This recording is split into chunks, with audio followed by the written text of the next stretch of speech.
Vice President Rich Casey.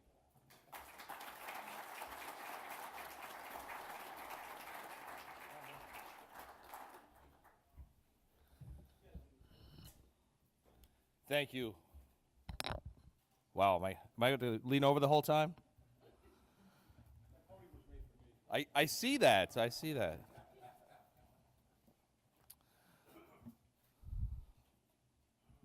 Everybody have a good night last night? Yeah? I saw the bill in that hospitality suite. I think we had some fun last night. Yeah. So today, I want to talk to you all about where we've been, where we are today, and where we're going in the future. But before I do that, though, I'd like to ask you all to rise, please.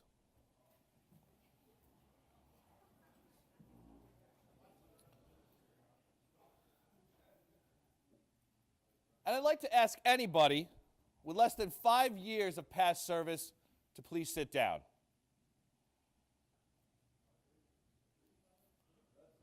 Five years, guys. You guys got more than 5 years. I like it.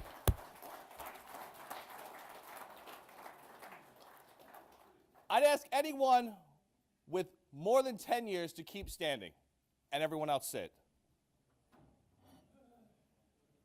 10 years is a long time in this union, guys.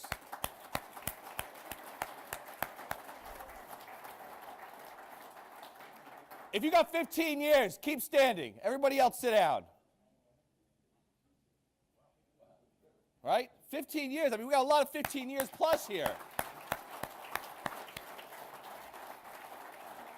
Let's go 20. If you got more than 20, stay standing. Everybody else sit. Past years. Past years.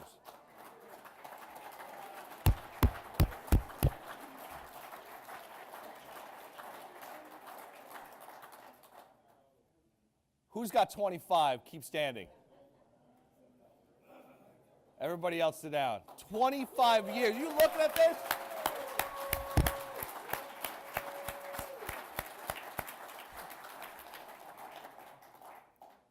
Let's go with 30. Who's got 30 years in this room?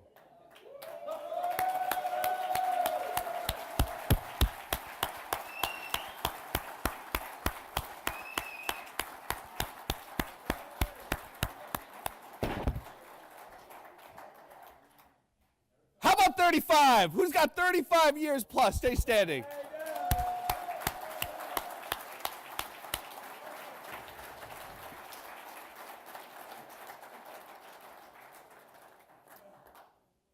There's only one man standing right now. Our founding president, Howard Johansson.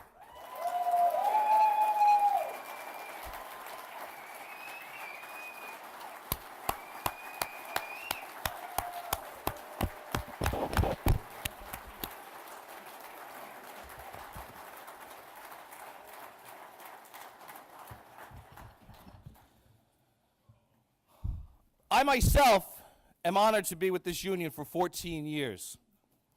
For me, that's 1/3 of my entire life, a little more than 1/3 of my entire life. In preparing for this speech, for such a special occasion, I went through a lot of our old documents. And I found the list of our past founders. It's a very important list of men.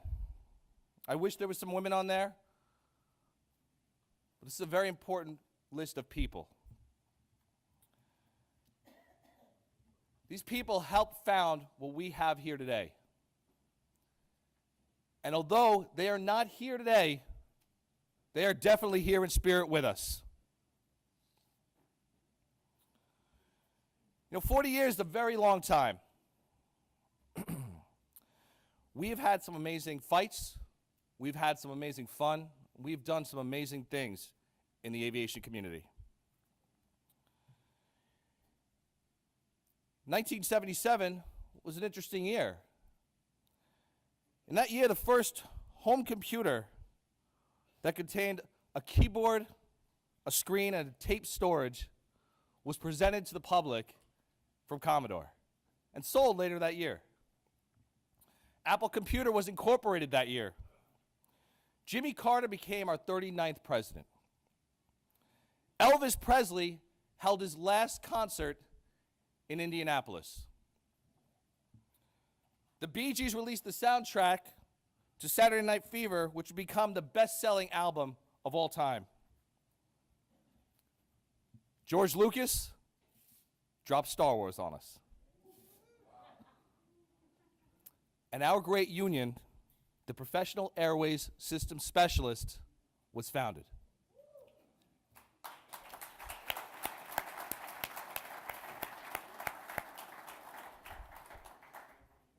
And through events like this one, we would go on to become the name we are today, the Professional Aviation Safety Specialist, which, from what I remember, during our 30th convention, my first convention, was an interesting battle to change that name.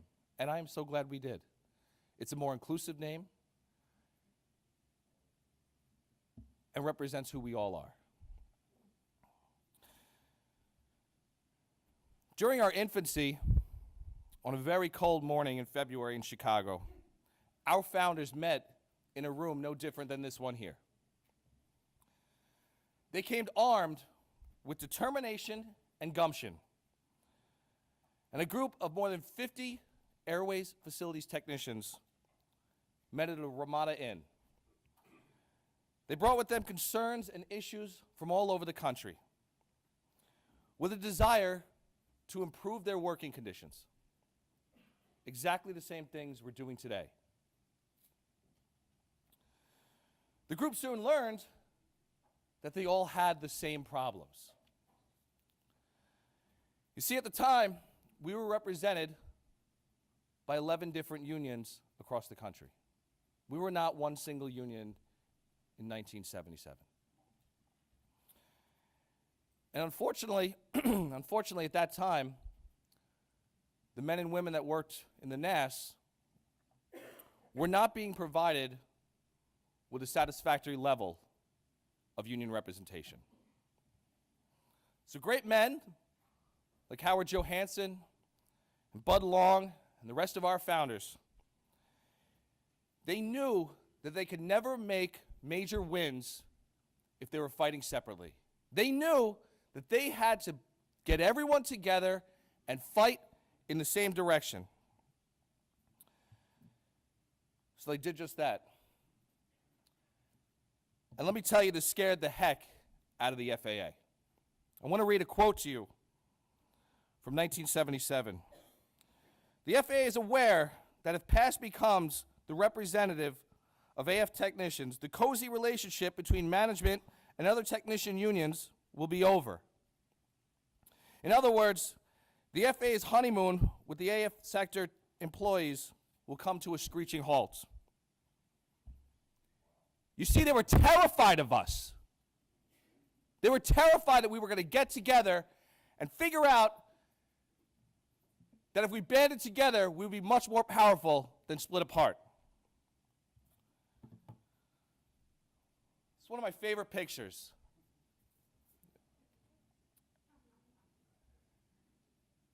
It's representative of what we're doing here today.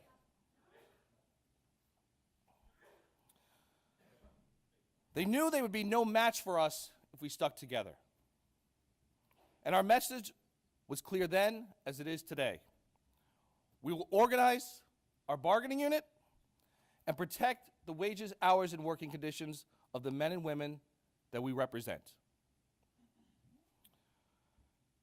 During the early days, we adopted a slogan because the fights were so difficult at that time. Our slogan was, we will either find a way or make one.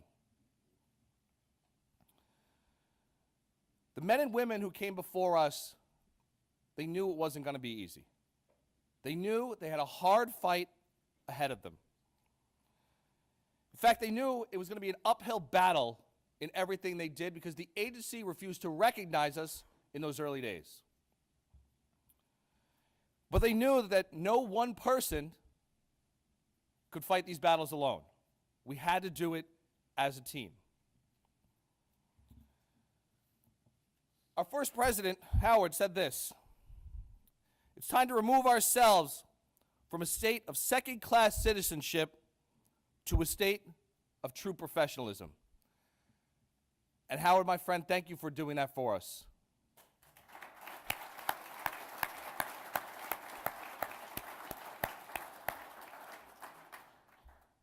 Our early fights, they were about forming the union and being recognized by the FAA that didn't want to negotiate with us. They wanted to hold us back. They wanted to make sure that we weren't given a proper contract and proper working rules. Besides breaking a lot of barriers and rules over at the AFL-CIO, I'm sure my friend will talk about later on today, we broke a lot of barriers internally in the FAA. Our union would welcome everyone, no matter what. Age, sex, creed, religion, everyone was welcome in this union. Howard talked to me yesterday about some of the early fights and some of the barriers that past broke for women in forcing equal pay for women. That is a huge win for us. We were early adopters in things like that. I'm so happy today that we have fair pay for everyone that we represent.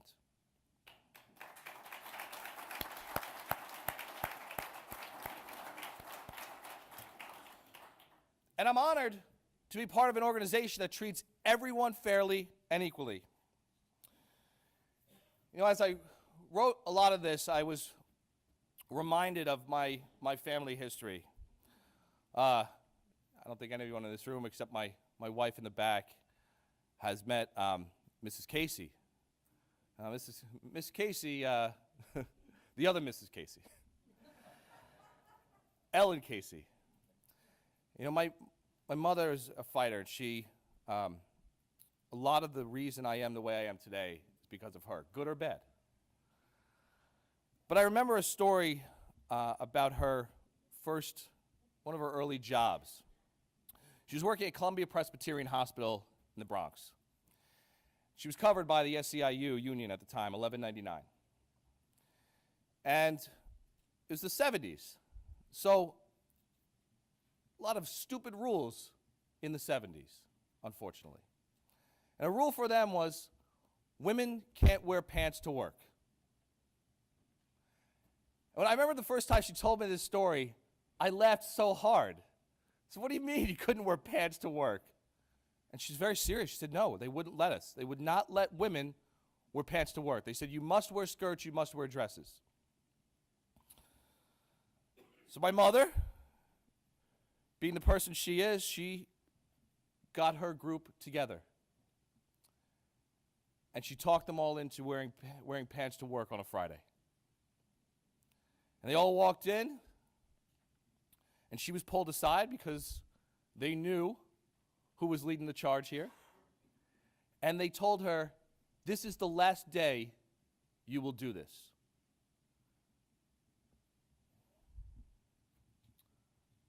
So that next Monday, they came into work with pants again. And Tuesday, and Wednesday, and Thursday, and Friday, until they gave up because there was nothing they could say, nothing they could do.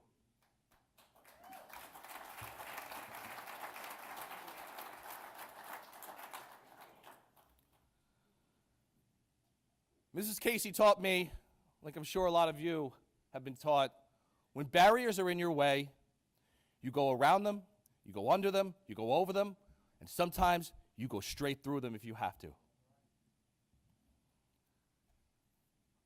I don't like barriers. I don't like being told no. I know a lot of you don't either, and that's part of our spirit here. We hear no, and we fight against it. When we see stupid rules, we see stupidity, we fight against it. Every time.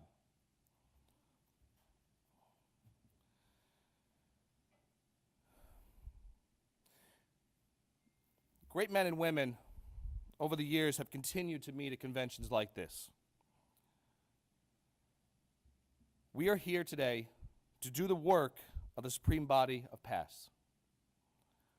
We're elected by our members to be leaders, to understand the rules, and to do what's right and best for everybody. Life today is a lot easier for us than it was for our founders. President Perone and I are not mortgaging our homes to help run this organization. We're able to bring 200 of our members together and have amazing events like this today. But just because life is easier today does not mean that we can rest on our laurels and sit back and do nothing. Our fights today are numerous. We have big ones, we have small ones. We're still fighting with an agency to get a program like TSAP back online. A program that would help the NAS run more efficiently, more effectively, would protect our people,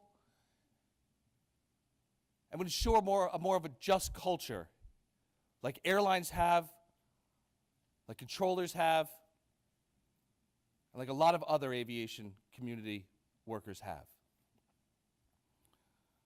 We have fights in safety. I continue to hear about the problems our safety reps contend with. Not being allowed to inspect towers, not being allowed to do their job, questioned each and every time they tell management that we have a problem with safety. It's not as if we're making up things. We're looking at laws, we're looking at what's in front of us, and we're saying, something doesn't match here. I'd like you to fix it. I'd like to come to work and not die today. Right now,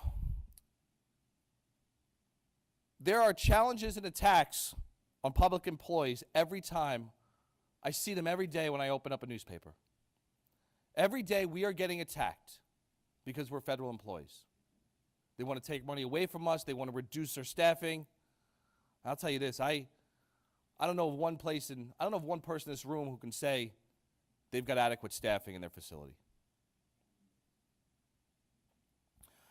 There was an article last week from the Veterans Administration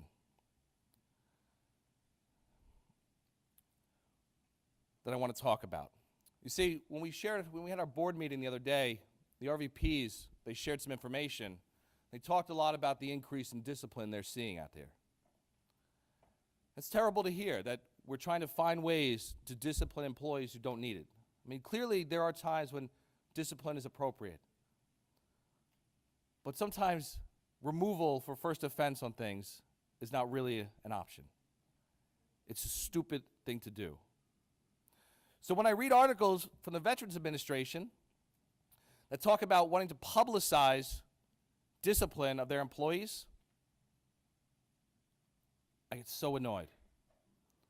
I get so annoyed because these are fellow federal employees. And their administration wants to treat them like they are some kind of second-class citizen and put their trash out in the world. That is unacceptable to me. What's more unacceptable is if it can happen in the VA, it can happen here. And I will not accept that. And I don't think anyone in this room will accept that kind of BS.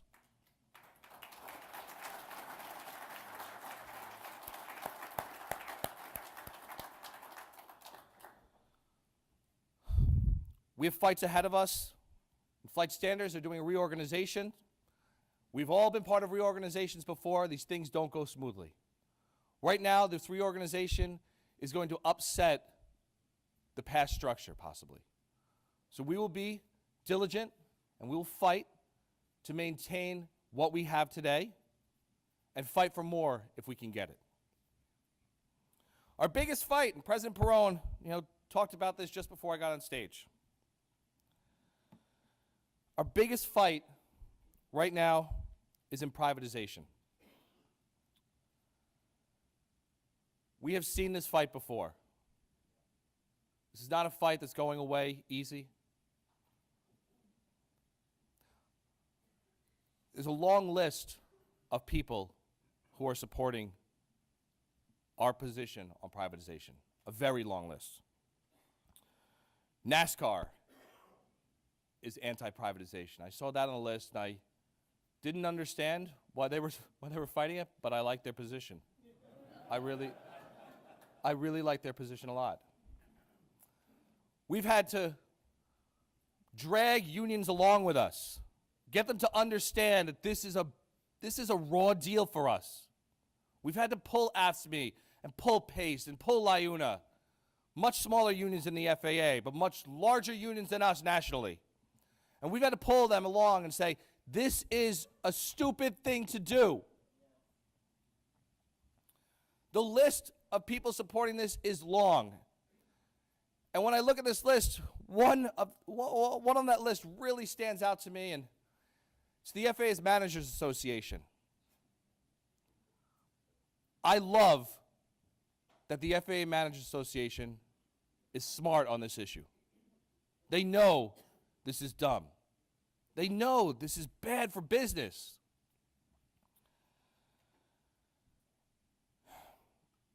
President Perone talked yesterday about the table we're at and the fact that we chopped down the tree and we built the table that we're sitting at.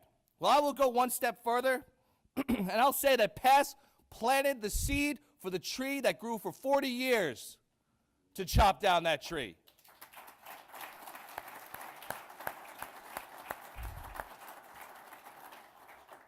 You see, we had to let it grow for a long time because we had to make this table huge. We had to make this table as big as we could because we have so many supporters with us. You know, I talked about the FAA Managers Association. I had a moment of laughter with them recently. Our legislative director, Brendan, who you've not been able to meet yet, most of you, I wish he could have been here. He's such a great addition to the PASS office. While President Perone was out of town, Brendan asked me to join him to meet with the FAA Managers Association and go lobby Albie Osiris out of the 13th District in New Jersey.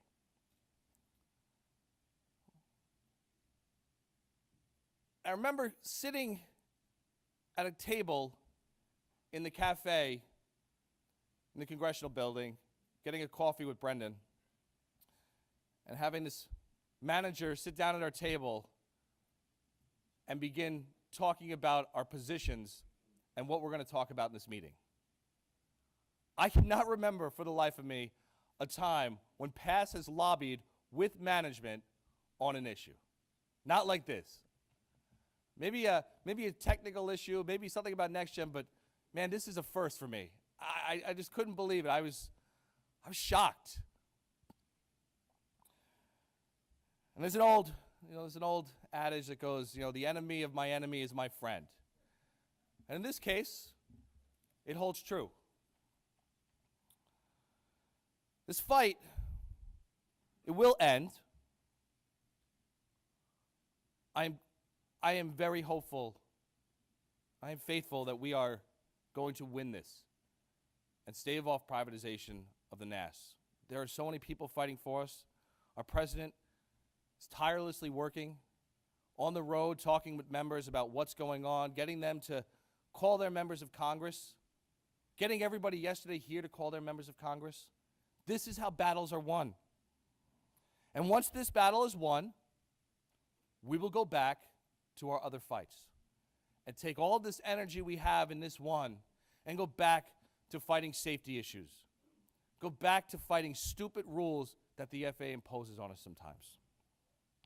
And we will go back to working for the best wages, hours, and working conditions for our people. And that's today. But what about our future? Where are we going? What are we doing? And I ask you, what do we want to get out of this meeting? How are we going to continue to build PASS starting here? I think we're making some great strides. There's some great amendments on the agenda. I hear a lot of people connecting with each other, talking about what's going on in their facilities, getting ideas on how to fight management. Our rep trainings are great. We bring people from all over and get them together. And like 1977, they all realize, holy cow, I have all the same issues in my facility that you have in your facility. Your office is the same as me. How are you fighting this?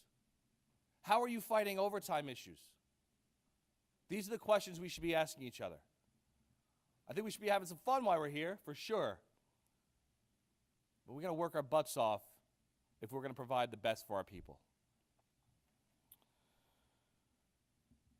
President Perone talked yesterday about all the work of our Article 13 and Article 27 reps in both the ATO and AVS contracts. I'll tell you this, our people are doing a hell of a job. They really are. We got some in the room. We have Vince and Kurt and Emmett. These guys are the kicking butt for us. You got reps out there like Colleen, and Ray, and now Bob, who's working on our safety. And Rich, kicking some shins for us. And TSAP. The agency now views us as a resource. In 77 and 78, they viewed us as a hindrance. They didn't want our opinions. They didn't want to know who we were. And hell, when I came into this agency in 2000, it was the same way. They kicked us out of all of our programs. They kicked us out of free flight. They kicked us out of everything that we were working so closely with on the agency because they didn't like our input. And now that we have what we have today in our contract, we are embedding ourselves. The agency views us more as a resource today and views us as someone who can help advance their programs on time, on budget. And just because we have these reps in there today doesn't mean we are promised these things tomorrow. Any day, the agency could stop and say, we are no longer going to abide by Article 13. They did it with Article 41 years ago, and we had to spend money, lots of money, litigating and fighting and paying out. And after what, 6 years? Or however long it took, I remember the first 2 years in this office, in this position, watching Al Lynn day after day make phone calls and fight and set up payments and set up repayments just so we could win the Article 41 fight. So don't think for a second that they could not just take something away and force us to fight, because administrations are changing and things are changing around the FAA. You're all seeing it. So what is it incumbent upon us to fight like we have never fought before for everything we have right now? No excuses. If it is in that contract, it belongs to us. And we need to fight our butts off every single day to get what we deserve.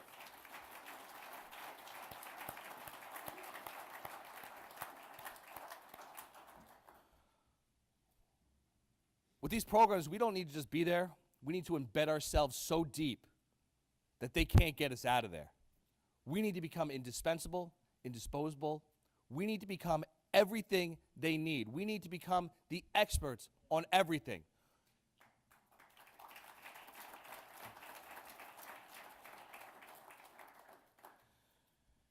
Yesterday, Administrator Huerta talked about a lot of things. We spent a lot of time talking about new entrants into the NAS. And he talked about the 320,000 aircraft that are registered in the system that took us over 100 years to get registered in the system. And then he talked about the more than 800,000 UAS that are now registered in the system in less than a year and a half. It's a shock to the system. Not all of them are big, but all of them are in our NAS operating. He also talked about commercial space launches, and that there are more now than there have ever been, and there will continue to be more. The military is now talking about creating a sixth branch of the military, a space command, a space group. Who would have thought in their lifetime the military would be creating a space group? 2017 is shaping up to be an exciting year. As a union, we need to be constantly asking ourselves, where are our jobs going? What will our jobs of the future look like? What role is our great union going to play in the future of the FAA or any other organization that operates in the NAS?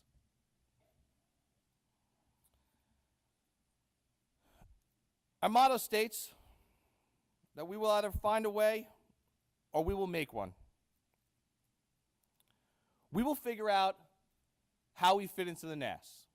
We will figure out how to fight for the best wages, hours, and working conditions for our people, as we always have and as we always will. There's a Greek proverb that I love so much. It says, society grows great when old men plant trees whose shade they know they shall never sit in.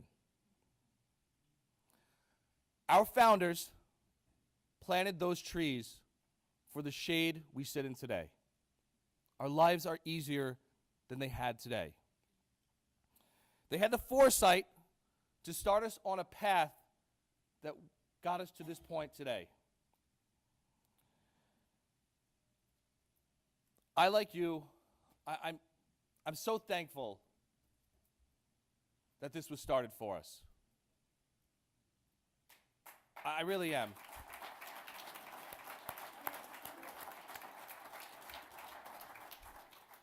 Our lives are better today because of them. So today I ask you, what seeds are you going to plant that will afford more shade for our members in the future?